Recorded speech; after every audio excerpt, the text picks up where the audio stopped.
अगर आप 30 दिन मतलब कार्तिक मास के पूरे दिनों में ये नियम, कोई भी एक नियम पालन करेंगे, वो चाहे सुबह जल्दी उठ के ब्रह्म मुहूर्त में स्नान हो, चाहे 5 माला करना हो कि हम नमो भगवते वासुदेवाय की 5 माला एवरीडे करेंगे, चाहे इधर का उधर हो जाए, हम नहीं छोड़ेंगे, या मंदिर जाकर भगवान पर नित्य शिवलिंग पे जल चढ़ाना हो, कथा सुनना हो, या कोई भी। वैसे तो मैं आप सबसे निवेदन करूंगा हर दिन का प्रयास कार्तिक मास में आपका होना चाहिए कि कोई भी एक नियम आप पालन करें। इसका फल क्या है वो मैं एक कहानी के माध्यम से बता देता हूं, जिससे आपकी निष्ठा थोड़ी सी कार्तिक मास में हो जाए कि ये क्या दे सकता है कार्तिक मास। कार्तिक मास बहुत पुनीत पावन श्रेष्ठ मास है, सभी मासों में श्रेष्ठ मास इसे गिना गया है, कहा गया है।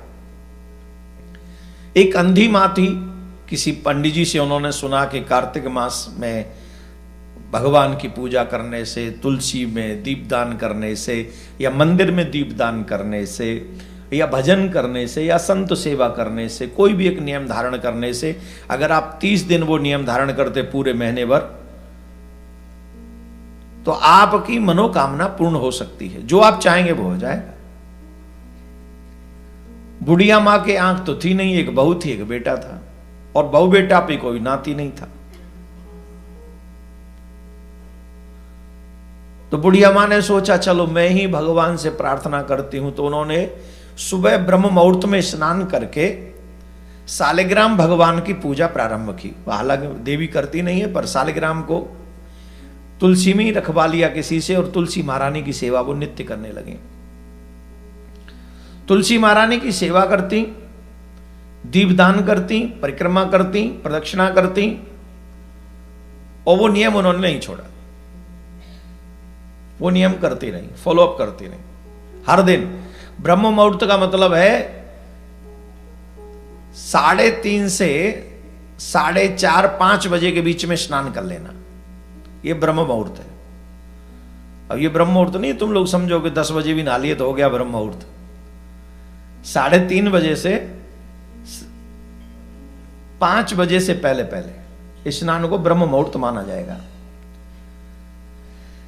तो वो बुढ़िया मां नित्य स्नान कर लेती और तुलसी को दीपदान करती, यही उनका नियम बन गया नित्य का। जब कार्तिक मास पूर्ण हुआ तो तुलसी महारानी स्वप्न में आई, और तुलसी महारानी ने कहा कि मैं तुमसे बहुत प्रसन्न हूं कि तुमने कार्तिक में हमारी सेवा करी है, पूजा करी है, तो हम तुमसे बहुत प्रसन्न हैं, बताओ तुम क्या वरदान चाहती हो। स्वप्न में हुआ। तो बुढ़िया मां बोली मुझे तो कुछ मांगना आता नहीं, मैं तो जानती नहीं मांगना किसको कहते हैं, मुझे नहीं मालूम। बोले एक काम करो, मैं कल फिर स्वप्न में आऊंगी, तब तक सोच लो, किसी से पूछ लो क्या चाहिए, और जो मांगोगी सो मैं तुम्हें दे दूंगी। बोले जो आज्ञा आपकी। और जब आंख खुली, सुबह हुआ, तो वही नित्य क्रिया, सुबह जल्दी स्नान, फिर दीपदान, फिर भजन पूजा, परिक्रमा तुलसी की आदि सब कार्य किए। सुबह उठकर उन्होंने अपने बहू बेटों को बुलाया, बोले इधर आओ। पहले बेटे को बुलाया, इधर आ,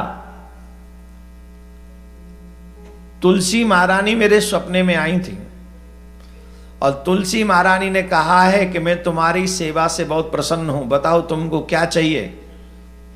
तो तू ही बता दे, मुझे तो मांगना आता नहीं, तू ही बता दे मैं तुलसी महारानी से क्या मांग लूं।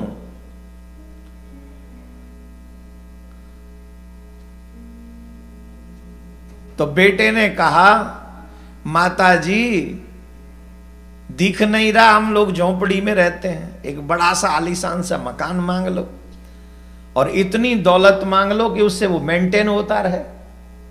घर बनाना आसान है, उसे मेंटेन भी तो करना है, तो यही मांग लो, तुलसी महारानी तो दे ही देंगी। अब बेटे ने तो कहा, पर माता जी को बात जची नहीं।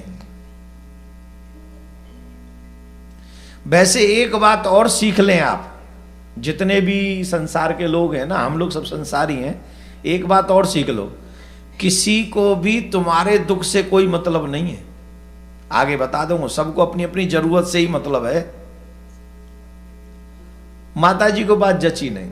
माता जी ने बहू को बुलाया, बहू जी माता जी, बेटा तुलसी महारानी सपने में आई थी,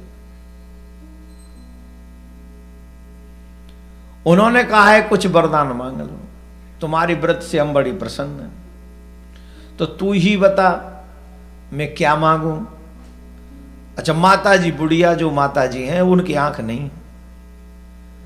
बहू ने कहा कि माता जी तुम भी कमाल करती हो, अरे हर बुजुर्ग यही चाहता है कि हमारी वंश वेल बढ़े, इसमें पूछने की क्या बात है, एक नाती मांग लो। ये भी बताना पड़ेगा आपको, नाती मांग लो, कम से कम तुम्हारी वंश वेल तो बढ़ जाएगी। माता जी को बात फिर नहीं जची। वो बोली ये दोनों कितने स्वार्थी हैं, मैं अंधी हूं, किसी ने नहीं कहा कि तुलसी मां से आंख मांग लो, न बेटे ने कहा न बहू ने कहा। अब आप एक बात बताइए, दौलत जरूरी है कि नेत्र? जोर से बोलो। जो जीवन भर नेत्र के बिना रहा हो उससे पूछो नेत्र की क्या वैल्यू है। जिन्हें मिल गए वो तो ये कहते हैं हमें भगवान ने दिया ही क्या है। जिनको भगवान ने दो दो नेत्र दे रखे हैं वो कहते भगवान ने हमको दिया ही क्या है। कभी अंधे बन के देखो पता चलेगा क्या दिया है, लंगड़े बन के देखो तब पता चलेगा भगवान ने क्या दिया है, लूले बन के देखो तब पता चलेगा, गूंगे बन के देखो तब पता चलेगा, बहरे बन के देखो तब पता चलेगा। अभी तो ये कहना बहुत आसान है कि भगवान ने हमको दिया ही क्या है। जिनके पास नहीं है उनसे पूछो कि तुम्हारे पास क्या क्या है।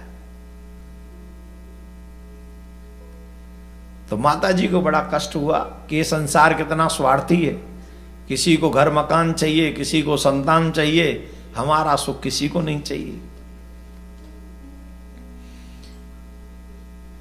रात्रि में माताजी फिर सो गई, स्वप्न फिर हुआ। तुलसी महारानी ने कहा माता जी आपने कुछ सोचा, बताओ, मैं तुमसे बहुत प्रसन्न हूं, तुमने पूरे कार्तिक भर हमारी सेवा करी है, बताओ क्या चाहती हो, हम तुमको क्या दे दें। तो माता जी की जरूरत समझ में आ गई थी किस किस को क्या क्या चाहिए। बोले माता जी सही बताओ, आप प्रसन्न हो हमसे? बोले हाँ हम प्रसन्न हैं, जो मांगोगी सो मिल जाएगा, अवश्य मिलेगा, मांगो क्या चाहती हो। बोले माता जी अब तो एक ही कृपा करके एक वरदान दे दो। बोले क्या? बोले मैं अपने बहुत बड़े से महल में अपने नाती को सोने की चम्मच से दूध पीते हुए देखना चाहती हूं।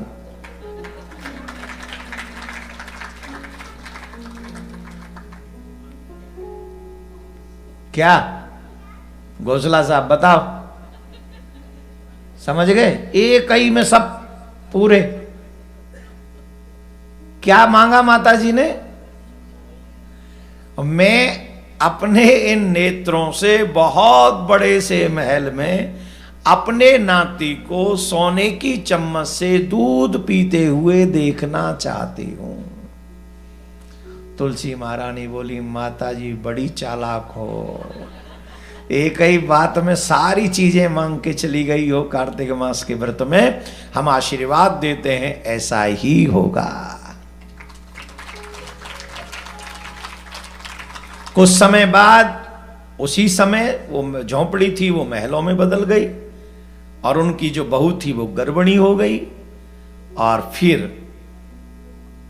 वैभव तो हो ही गया था, नाती हुआ बढ़िया। माता जी के नेत्र भी आ गए। देवता अगर चाहें तो क्या असंभव है? अगर देवता चाहें तो क्या नहीं हो सकता। हम कलयुग के लोगों पे एक ही प्रॉब्लम है, हम देवताओं की कृपा प्राप्त करना नहीं जानते। न मंत्र में निष्ठा है न व्रत में निष्ठा है।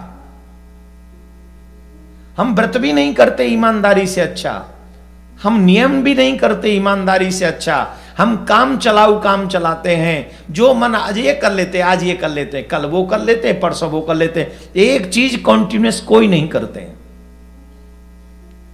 अगर आप अपने इष्ट में निष्ठा रखकर कोई भी काम ईमानदारी से लगातार करते रहेंगे तो वो मंत्र सिद्ध हो जाएगा, स्थिति सिद्ध हो जाएगी और आप हर चीज प्राप्त कर सकेंगे देवी देवताओं से। ऐसा पवित्र मास है कार्तिक मास, इसलिए बिलीव करो, विश्वास करो।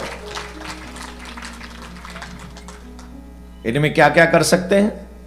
सुबह जल्दी स्नान, भगवान की पूजा पाठ, तुलसी की सेवा, अर्चन वंदन, मंदिर में भी दीपदान, तुलसी का दीपदान, ये हम कर सकते हैं।